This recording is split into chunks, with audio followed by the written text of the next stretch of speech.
Hey YouTube world, it's here Forever 1000. Cousin Jordan coming back to you with another J&J random review. Yay!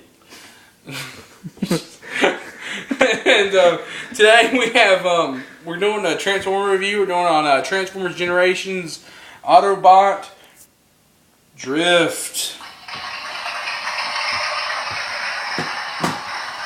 Alright, a little bit about Drift's background. Drift was a Decepticon originally, switched to the Autobots because the Autobots were so much cooler. Who hasn't done that? Who hasn't? Yeah, no, Dinobot. Winning. So Sorry, that was my Charlie Sheen impression, folks. Sorry. I love Charlie Sheen. But he is a Autobot now. As you can see, he's some sort of type of sports racing car. For sure, it's that foreign. Can drift. He's from, obviously he's got the Japan look because he's got the Japan logo here, and I think like me and Jordan was talking about, I think that stands for drift. All around you can see it's a good looking car. Good detail. Good detailing, exactly. Yes, great detailing from the tires to the actual car to the windshields. It rolls. For the lights. I don't know if he was actually made to drift. I don't know. Perhaps. That was Chewbacca driving. Anyways, anyways, he came out in the Generations line, and a lot of people, I'm going to go ahead and put this out there. A lot of people don't like Drift. You know, they think that he's not one of the best. You know, he was just from the comic books or everything. Well, you people that don't like him, I don't have a freaking clue what you're thinking, because I think he's one of the coolest Autobots I have. Jordan, out of my collection, what do you think? I'll put him in the top 3. Top 3. Below Rodimus. And Grimlock. We're not going to talk about him Mr. right Locke. Mr. Grimlock. Me and Jordan was joking. I'm going to go ahead and put this story in before I start the review. I know it's a waste of time, but I have a story where he somehow got a hold of the Matrix. And he became Driftimus Prime. So if any time in this review you hear me call him Driftimus Prime, don't take it personally. That's not really his name. That just kind of got caught up in the moment one time and was calling him Driftimus Prime all the time. Folks, he's been calling him that for 3 weeks, so you can't blame him for saying it. You can't blame me. I'm like, I mean, once you transform this guy, you'll understand why I call him Driftimus Prime. He's badass. Okay, anyway, so let's go ahead and get to the transformation. As you can see, down here we got the sword at the bottom. Pull it out. You see these little symbols on the swords. Now, I think they're Japanese, but they almost look Cybertronian, but I'm pretty sure they're Japanese. Jordan, I don't know if we heard a review. We seen a guy talk about it one time, and on his review, and he said it meant, what does it say it meant? Wailing is cool. Now, I'm not sure if he was joking, or if that's really what it says. Almost like a Matrix on the bottom of it. I know. Alright, so what I usually do is I'll start off with the top part here. Just kind of disconnect that. He broke it. Yeah, I would kill myself. No, you just kind of get these parts on top of here. You'll just kind of lift them up and slide them on the top of the hood here. They'll separate like that. And you just kind of rotate them out here. Get them behind if we can. There we go. And you can go ahead and you can see Drift's head. Already a pretty cool looking guy right there. Driftimus Prime. Drift. Shut up, Jordan. We'll go ahead and get these side parts, get the side skirts out. All you just want to do is just kind of pull them and rotate them back. The chest piece here, you want to raise up just slightly. And then peg it into, there's a little hole in his chest right there, just kind of peg it through there. The feet, just bring it, just pull this straight, pull the back part here straight down. Reveal the legs, just bend them back to the knees. Split them. Shut up, Jordan.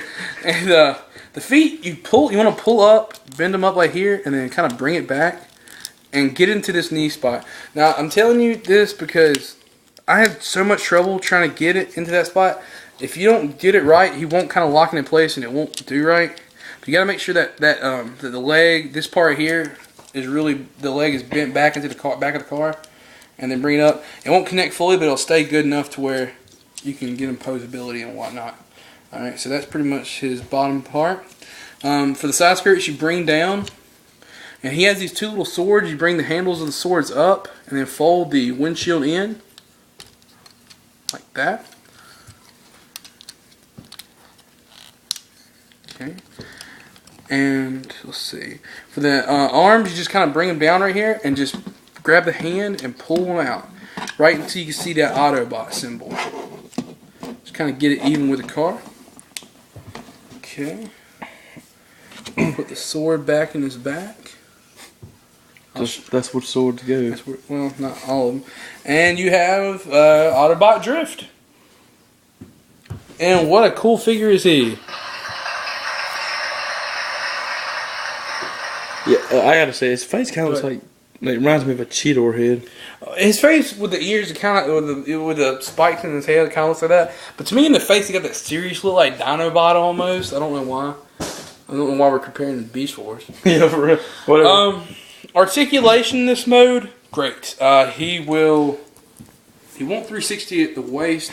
He'll bend at the knee. Articulation in the knee. His feet, you can move him around from where you had him. I'm not going to do it because it kind of annoys me. His hand, the arms will rotate 360 here. His head, I'm sure it can rotate 360, but I wouldn't try it because it will probably come off. You got articulation at the elbows. His hands can bend in. Get the sword out. We'll have him holding the sword. And then, like I said, in the side here, he has these two little swords. I'm going to go ahead and pull one of them out. Show you. In his sheaths. And we'll put him in his hand. Yeah, and he has these sheaths to put him in, which I think is really cool. You don't see many Transformers that have that posability like that, unless you see Blur. Blur has the two sheaths two holsters for his guns, but Blur's a remold of Drift. Basically, it's the same thing except different head and there's a couple of differences. Yeah, weapons. But as you can see, that's Drift. Only thing I really don't like about Drift is I think there's this chest piece. I think it should have been more of a turned around type thing and show the shield down here. But overall in that, I think he's a great detail and I think he's just a great looking figure. I've always been more of the I love the Autobots with the gun and stuff, but the ones that always have the energy sword and stuff, I think it's cool. And I think that bringing him to like a samurai level and the posability with Drift, I've seen a lot of stop motions with him and they look really good.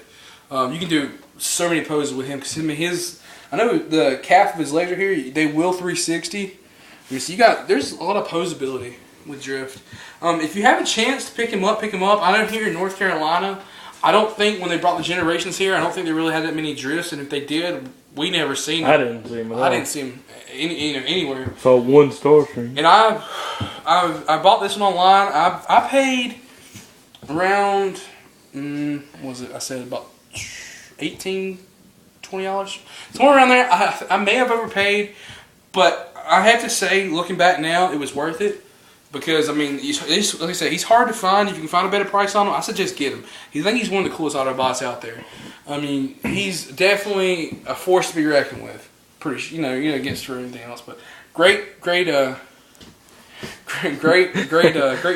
Like I said, pick him up if you get a chance. This has been another Hero Forever 1000. Cousin Jordan, JJ Red Review sign off. Y'all have a great night.